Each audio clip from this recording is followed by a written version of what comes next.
नमस्कार। आज के इस वीडियो में हम चर्चा करेंगे सौर मंडल के बारे में। तो जैसा कि हम जानते हैं, प्रारंभ से ही ब्रह्मांड या अंतरिक्ष मानव के लिए हम सदैव कौतूहल या आश्चर्य का विषय रहा है। प्राचीन काल से ही तारों से जो बनने वाले आकार हैं, जिन्हें हम तारामंडल कहते हैं, उनको पहचानने का काम आदि मानव ने शुरू किया था। और प्राचीन काल में जो हमारे पूर्वज थे, उन्होंने ग्रहों के अलग अलग प्रकार की जो गतियां हैं और सूर्य और चंद्र ग्रहण हैं, उनको भी समझने के प्रयास किए। ब्रह्मांड या यूनिवर्स का जो अध्ययन है, पूरे यूनिवर्स का अध्ययन, वो कॉस्मोलॉजी के अंतर्गत किया जाता है, जो कि एस्ट्रोनॉमी की एक ब्रांच है। यूनिवर्स की उत्पत्ति कैसे हुई, बिग बैंग से किस तरह से उसका निर्माण हुआ, फिर किस प्रकार आगे चल के गैलेक्सीज़ का निर्माण हुआ, डार्क मैटर, डार्क एनर्जी, और ये जो सारी चीज़ें हैं और इनके जो सिद्धांत हैं, इन सभी का अध्ययन हम कॉस्मोलॉजी में करते हैं। और एस्ट्रोनॉमी जो है, इसके अंतर्गत अंतरिक्ष में किसी भी ऑब्जेक्ट की स्थिति, उसकी चमक, उसकी गति और दूसरे गुणों के बारे में अध्ययन किया जाता है। और अब हम बात करते हैं सौर मंडल की। तो हमारा जो सौर मंडल है वो मिल्की वे या मंदाकिनी नाम की जो आकाशगंगा है उसमें स्थित है। और ये जो आकाशगंगा है वो आकृति में स्पाइरल है, यानी सर्पिल आकार की गैलेक्सी है, जिसका एक बड़ा सा केंद्र है और उस केंद्र से निकलती हुई कई जो वक्र भुजाएं हैं। और हमारा जो सौरमंडल है, इसकी एक जो वक्र भुजा है जिसका नाम है शिकारी हंस भुजा, या इंग्लिश में जिसे ओरियन सिग्नस आर्म कहा जाता है, उस पे स्थित है। और इस भुजा को लोकल आर्म भी बोलते हैं और कभी कभी इसे शिकारी शाख भी कहा जाता है। और हमारा सौरमंडल, ये जो गैलेक्सी है या जो आकाशगंगा जिसे नाम दिया गया है, इसके केंद्र की परिक्रमा करता है, यानी सूर्य और सूर्य के साथ सारा जो उसका परिवार है वो इस गैलेक्सी के केंद्र का चक्कर लगाता है। सौर मंडल को आकाशगंगा का एक चक्कर लगाने में 230 मिलियन ईयर्स का समय लगता है। हमारे सौर मंडल में सूर्य और उसका जो ग्रहीय मंडल है वो शामिल किया जाता है। और सूर्य के ग्रहीय मंडल में ग्रह यानी प्लैनेट्स और प्लैनेट्स के जो सैटेलाइट्स हैं, उपग्रह जो हैं, ड्वार्फ प्लैनेट्स, मीटियोर्स, एस्टेरॉइड्स और कॉमेट्स आदि सभी को शामिल किया जाता है, जो सभी सूर्य के चारों ओर एक अंडाकार कक्ष यानी इलिप्टिकल ऑर्बिट में उसका चक्कर लगाते हैं या उसकी परिक्रमा करते हैं। और सौरमंडल का जो शेप या आकार जो है वो एक तश्तरी नुमा यानी एक प्लेट के जैसे है, जिसके मध्य में सूर्य की स्थिति है, सेंटर में बिल्कुल सन है, वो उसकी लोकेशन है। और हमारे सौरमंडल का जो व्यास है वो 733 करोड़ मील के लगभग है। और सौरमंडल में जो दूरियां होती हैं, यानी सूर्य से किसी ग्रह की जो दूरी है या ग्रहों के बीच की आपस की जो दूरी है, उसको एयू का मतलब होता है खगोलीय एकक या खगोलीय इकाई या एस्ट्रोनॉमिकल यूनिट, उसमें नापा जाता है। और जब हम इन सौरमंडल के अलावा जो इंटरगैलेक्टिक यानी एक गैलेक्सी से दूसरी गैलेक्सी के मध्य में या दूसरे तारों के मध्य में जो दूरियां हैं, उनको जब हम नापते हैं तो लाइट ईयर्स में उनको नापा जाता है या पारसेक में भी उनको नापा जाता है। तो सौरमंडल में दूरियों को एयू यानी एस्ट्रोनॉमिकल यूनिट में नापा जाता है। और एक जो एस्ट्रोनॉमिकल यूनिट है वो सूर्य और हमारी पृथ्वी के मध्य की जो औसत दूरी है उसको एक खगोलीय इकाई कहा जाता है, जो किलोमीटर्स में लगभग 150 मिलियन किलोमीटर या 93 मिलियन माइल के बराबर होती है, और अगर हम इसको लाइट ईयर्स में नापें तो ये लगभग 8 मिनट के बराबर होती है। और जो बड़ी ब्रह्मांडीय दूरियां होती हैं उनको प्रकाश वर्ष में नापा जाता है, और एक वर्ष में जो प्रकाश होता है वो कितनी दूरी तय करता है उसे एक प्रकाश वर्ष कहा जाता है। और प्रकाश जो है वो लगभग 3 लाख किलोमीटर पर सेकंड के हिसाब से दूरी तय करता है, यानी एग्जैक्टली अगर हम कहें तो 2,99,792 किलोमीटर पर सेकंड के हिसाब से जो प्रकाश है उसकी गति रहती है। और अब हम बात करते हैं हमारे सौर मंडल की संरचना के बारे में, या structure of the solar system के बारे में।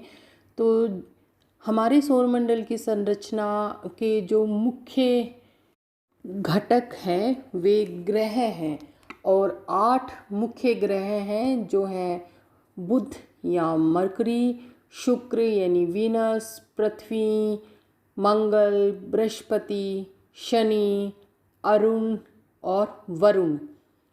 पहले यम यानी प्लूटो को भी इसमें शामिल किया जाता था, लेकिन बाद में यम को ग्रहों से हटा के ड्वार्फ प्लैनेट्स में यानी जो बोने ग्रह हैं उसमें शामिल कर दिया गया। और जो ड्वार्फ प्लैनेट्स हैं उनमें अब शामिल हैं प्लूटो, आइरिस, सेरेस, हामेया, माके। और इसके बाद जो तीसरा घटक हैं वे हैं सैटेलाइट या उपग्रह। तो हमारे सौर मंडल के जो ग्रह हैं इनके चारों ओर चक्कर लगाने वाले जो ऑब्जेक्ट्स हैं उनको उपग्रह कहा जाता है। और नासा के अनुसार अब तक 200 से अधिक उपग्रह जो हैं उनकी खोज की जा चुकी है। और इसके बाद आते हैं क्षुद्र ग्रह, जो कि एस्टेरॉयड बेल्ट जो मंगल और बृहस्पति के मध्य है उसमें पाए जाते हैं, और इनकी जो संख्या है अनुमानतः लगभग 1 लाख के करीब मानी गई है। और इसमें सीरीस, वेस्टा, इरोस, बेन्यू, हाइजिया और अपोलो नाम से कुछ जो क्षुद्र ग्रह हैं ये मुख्य हैं। इसके बाद आते हैं कॉमेट्स या धूमकेतु। ये भी हजारों की संख्या में हैं, जो धूल और गैस के पिंड हैं, यानी धूल और गैस से निर्मित हैं। इसके बाद आती हैं उल्काएं या मीटियोरॉइड्स, जो लोहे एवं पत्थरों के पिंड हैं। इसके अतिरिक्त हमारे सौर मंडल में अंतर्ग्रहीय धूल यानी इंटरप्लैनेटरी डस्ट पाई जाती है। और इसके अलावा विद्युत रूप से आवेशित जो गैस होती है, इलेक्ट्रिकली चार्ज्ड गैस मिलती है जिसे हम प्लाज्मा कहते हैं। तो ये जो सारी चीज़ें हैं यानी ग्रह, बोने ग्रह, उपग्रह, क्षुद्र ग्रह, धूमकेतु, उल्का, इंटरप्लैनेटरी धूल, प्लाज्मा, ये सभी इन सभी से मिलके हमारे सौर मंडल की संरचना हुई है। और अब हम हमारे सौर मंडल के बारे में विस्तृत रूप से चर्चा करेंगे। और इसमें जो पहला पॉइंट जो है जिसके बारे में हम बात करने जा रहे हैं वो है सूर्य। सूर्य जो है वो हमारी आकाशगंगा की एक परिक्रमा लगभग 23 करोड़ वर्षों में पूरी करता है, जिसे ब्रह्मांड वर्ष या कॉस्मिक ईयर कहा जाता है।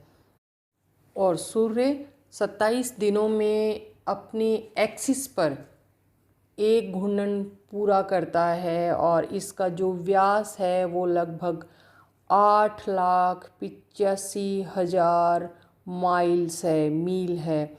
पृथ्वी की तुलना में सूर्य का जो व्यास है वो 110 गुना अधिक है। प्रॉक्सिमा सेंटोरी जो तारा है वो हमारे सूर्य और हमारे सौरमंडल का सबसे समीप स्थित तारा है, जो हमारी पृथ्वी से लगभग 4.24 प्रकाश वर्ष की दूरी पर स्थित है। और सूर्य की जो रोशनी है उसको हमारी पृथ्वी तक पहुंचने में लगभग 8 मिनट और 22 सेकंड का समय लगता है। इसके अलावा हमारा जो सूर्य है उसमें मुख्यतया दो गैसें जो हैं वो पाई जाती हैं, जिसमें 71% जो है वो हाइड्रोजन मिलती है और 26.5% जो है उसमें हीलियम पाई जाती है। और इन दोनों गैसेस से मिलके वहाँ पे हमेशा न्यूक्लियर फ्यूज़न होता रहता है और उसी से ही इतनी ऊष्मा और जो हीट है वो उत्सर्जित होती है। सूर्य की सतह से निरंतर ऊर्जा या एनर्जी और ऊष्मा या हीट का जो विकिरण है, ये रेडिएशन है, वो होता रहता है। और ये जो हीट और एनर्जी है यही हमारी पृथ्वी पे जीवन का कारण है। सूर्य की सतह का जो तापमान है वो लगभग 6000 डिग्री सेल्सियस पाया जाता है। इसकी सतह पे अनेक धब्बे यानी स्पॉट्स पाए जाते हैं जो वास्तव में विशालकाय गैस के भंवर होते हैं यानी वोर्टिसेस होते हैं। ये धब्बे अनुमानतः जो सोलर स्टॉर्म्स आते हैं उनसे उत्पन्न होते हैं और इनका जो पीरियड होता है वो साइक्लिक होता है, यानी ये प्रति 11 वर्ष बाद जो है वो अधिकतम संख्या में इनका एक मैक्सिमम नंबर होता है और एक बार इनका मिनिमम नंबर आता है। अधिकतम जब इनका विस्फोट पाया जाता है तब चुंबकीय झंझावात यानी मैग्नेटिक स्टॉर्म्स उत्पन्न होते हैं और उन मैग्नेटिक स्टॉर्म्स के कारण हमारी पृथ्वी पे जो रेडियो तरंगों का जो संचार है यानी टेलीकम्युनिकेशन और कम्युनिकेशन, रेडियो कम्युनिकेशन के जो साधन हैं उनमें बाधा पहुंचती है। और अगर हम हमारे सूर्य के स्ट्रक्चर की बात करें या संरचना की बात करें तो सूर्य का जो सबसे चमकने वाला यानी जो दीप्तिमान स्तर या मंडल है उसे प्रकाश मंडल या फोटोस्फीयर कहा जाता है। और प्रकाश मंडल के ऊपर वर्णमंडल यानी क्रोमोस्फीयर स्थित होता है और क्रोमोस्फीयर के ऊपर सौर किरीट स्थित होता है जिसे कोरोना कहते हैं। और जब ग्रहण होता है और सूर्य पूरी तरह से ढक जाता है तो उसके चारों ओर हमें जो आभा मंडल दिखाई देता है वो कोरोना कहलाता है। आज के वीडियो में इतना ही और इसके नेक्स्ट पार्ट में हम बात करेंगे प्लैनेट्स के बारे में।